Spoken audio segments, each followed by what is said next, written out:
Hello. तो start करते हैं हम लोग आज का important topic vector integration module का, जो है गॉस डाइवर्जेंस थ्योरम। ये गॉस डाइवर्जेंस थ्योरम एक ऐसा टॉपिक है, एग्जाम में आपको 6 मार्क के लिए आएगा, ठीक है, मैक्स सिविल दोनों ही ब्रांच को, ठीक है। अब ये जब टॉपिक आता है तो सबसे इंपॉर्टेंट चीज है, इसमें कुछ ही सम है, 4-5 सम, वही टाइप के सम आपको आएंगे जो मैं कराऊंगा, ठीक है। आपको वही करना है, बहुत ही ईजी है, ठीक है। और उसके पहले ये समझना जरूरी है कि ये ट्रिपल इंटीग्रेशन का इसमें यूज हो रहा है। आप देखो, जब हमने ग्रीन थ्योरम किया था तो उसमें डबल इंटीग्रेशन था, स्टोक्स में भी डबल इंटीग्रेशन था, लेकिन डाइवर्जेंस में ट्रिपल इंटीग्रेशन है, ठीक है। तो पहले जरा समझो कि ये है क्या। देखो क्या होता है, हमेशा याद रखना, अगर कभी सिंगल इंटीग्रेशन रहा, अगर कभी सिंगल इंटीग्रेशन रहा, सिंगल इंटीग्रेशन ना, तो सिंगल इंटीग्रेशन किस लिए यूज होता है मालूम है? लाइन, कर्व, उस चीज के लिए यूज होता है, ठीक है। लाइन हो गया या फिर कर्व हो गया, ठीक है। डबल इंटीग्रेशन किसके लिए यूज होता है भाई? स्क्वायर हो गया, ठीक है, सर्कल हो गया, मतलब 2D, समझा ना। और जब मैं ट्रिपल इंटीग्रेशन की बात करता हूं तो यहां पर क्या हो गया? 3D, स्फीयर हो गया, है ना, बॉल, ठीक है ना, फुटबॉल हो गया। उसके बाद क्या होता है? क्यूब हो गया, सिलेंडर हो गया।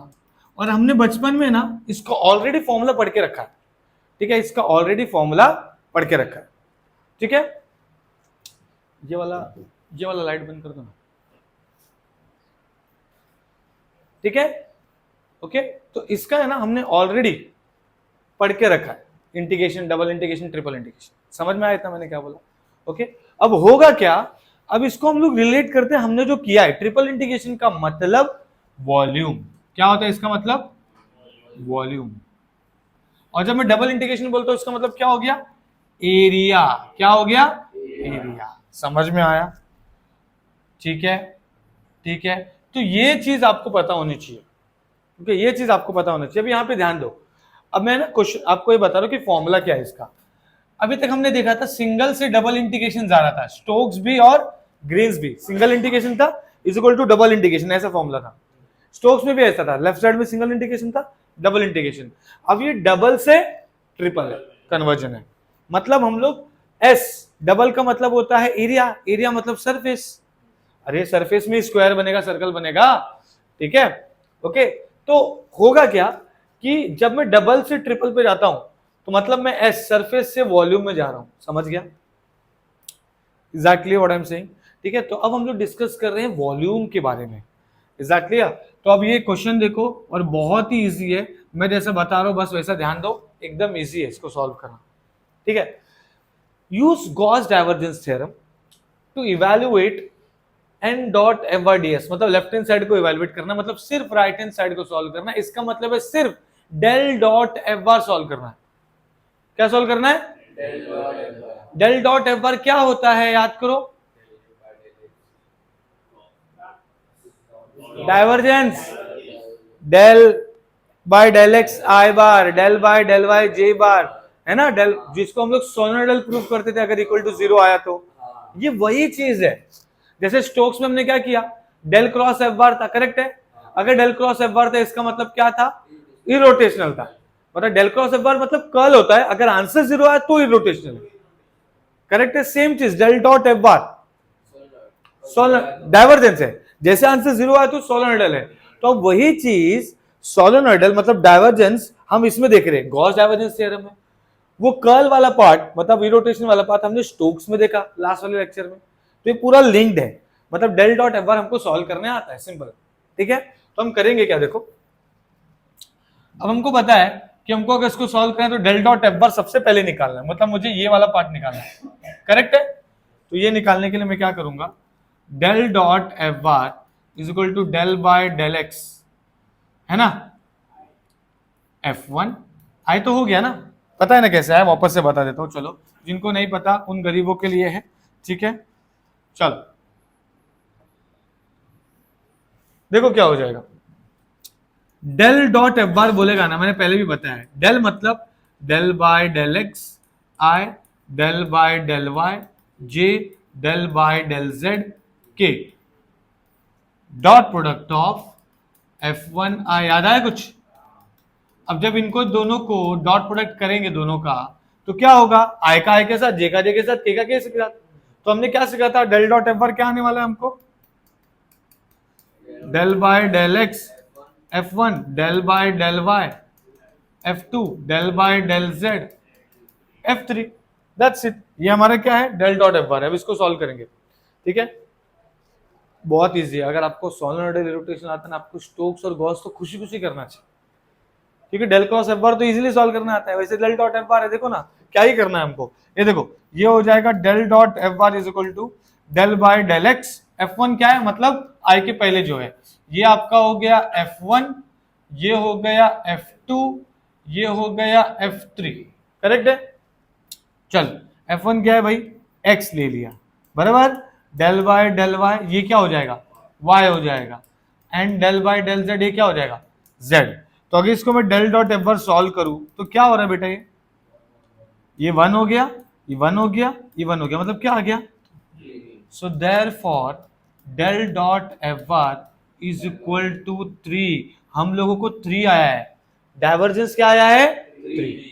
0 आता तो सोलेनोइडल होता, बट इस केस में नहीं आएगा मैक्सिमम टाइम पे, क्योंकि हम गॉस डाइवर्जेंस कर रहे हैं। कुछ तो वैल्यू आएगा तभी यहाँ पे जाएगा। अब मैं डेल डॉट एफ बार की जगह पे 3 पुट कर रहा हूँ, मतलब मैं अब इवेलुएट कर रहा हूँ जो मेरा क्वेश्चन है, ठीक है, ओके। तो कैसे करेंगे, देखो आप ऐसा लिखेंगे, del dot integration of N F bar D S is equal to triple integration of del dot F bar DV, ठीक है, डीवी, ओके। तो हमको क्या आया, क्या आया हमको आंसर इसका डेल डॉट का 3। बहुत बढ़िया, क्या आया हमको 3, ठीक है। तो ये आ गया हमको इंटीग्रेशन, ये वॉल्यूम है, और ये 3 आया, और ये डीवी। अब मैं सबसे इंपॉर्टेंट चीज आपको बताता हूँ, मैं एक काम करता हूँ, 3 को कांस्टेंट है बाहर निकाल लेता हूँ, और ये ट्रिपल इंटीग्रेशन v और ये dv। अब मुझे एक बात बताओ, ट्रिपल इंटीग्रेशन किसका है, ये स्फीयर का है, सिलेंडर का है, कोन का है, क्यूब का है, किसका है, ये कैसे पता चलता है, क्वेश्चन को जब हम पूरा रीड करेंगे। अब हम लोग क्वेश्चन को रीड करते हैं, देखो क्या होगा, ध्यान देना सब लोग। क्या है, क्या दिया है इक्वेशन, गॉस डाइवर्जेंस, इसको इवैल्यूएट करो, इसको इवैल्यूएट मतलब लेफ्ट हैंड साइड को इवैल्यूएट करना, मतलब राइट हैंड साइड को सॉल्व करना, जो हम लोग आधा कर चुके हैं। डेल डॉट एफ बार हमको आ चुका है, करेक्ट है। अब हमको क्या करना है, where F bar is equal to this and S is the sphere. Sphere मतलब X square plus Y square plus Z square is equal to 9। इसका मतलब ये रेडियस कितना है बेटा, रेडियस कितना है, आर स्क्वायर होगा। जब आप उसको कंपेयर करेंगे तो X square plus Y square plus Z square is equal to 3 square, मतलब रेडियस कितना हो गया, समझ में आया मैंने क्या बोला, ठीक है, ओके। मतलब ये स्फीयर हो गया, मतलब हम लोग निकालने वाले वॉल्यूम ऑफ अ स्फीयर। क्या क्या मैंने बोला, 3D में क्या क्या है, वॉल्यूम ऑफ अ स्फीयर, आपको मैक्सिमम स्फीयर है, सिलेंडर होगा, कोन होगा, क्यूब होगा, हम लोग को क्वेश्चन में दिया है स्फीयर। तो वॉल्यूम ऑफ स्फीयर हमने बचपन में क्या पढ़ा था, ये शॉर्टकट मेथड है, बचपन में हमने क्या पढ़ा था, formula volume of a sphere, हाँ क्या है,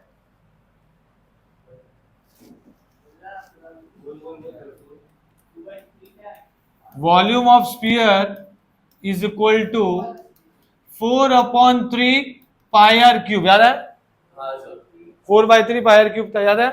तो अब मैं क्या लिखूंगा इधर, एक्चुअल में वॉल्यूम मतलब वॉल्यूम, यही हो गया ना, ट्रिपल इंटीग्रेशन ही हो गया ना। ये बेस्ट चीज है जो मैं आपको बता रहा हूं, इसको पूरा सॉल्व नहीं करना पड़ेगा, मतलब ये सम आता है जहां पर आपको पूरा ट्रिपल इंटीग्रेशन, अभी देखो डबल इंटीग्रेशन था, एक एक करके हमने सॉल्व किया स्टोक्स में, ट्रिपल इंटीग्रेशन में तीनों सॉल्व करना चाहिए ना, वैसे वाले सम्स भी है, बट ये बहुत इजी है जहां पे आपको डायरेक्टली चीजें मिल जाती है। तो अब ये क्या होगा, 4/3 पाई आर क्यूब, करेक्ट है। तो ये तो कैंसिल होके स्क्वायर हो गया, मतलब ये कितना हो गया, 3 का स्क्वायर 9, 9 4 जा 36 पाई, इज दैट क्लियर। अब मैं यहाँ पुट कर दूंगा 3 इंटू 36 पाई, मतलब ये पूरा 36 पाई है, कितना होगा ये 108 पाई। तो ये आपका हमने जो इवैल्यूएशन किया है उसका आंसर हमें आ गया 108 पाई, दैट्स इट। नहीं बस उसको पाई रखना है, क्योंकि पॉइंट में आंसर आएगा, हमें पॉइंट में नहीं चाहिए। समझ में आया? Is that clear? तो ऐसे क्वेश्चन एग्जाम में आते हैं, समझ में आया? ओके, कुछ डाउट है इसमें? चलो, वेरी नाइस, पॉज करना।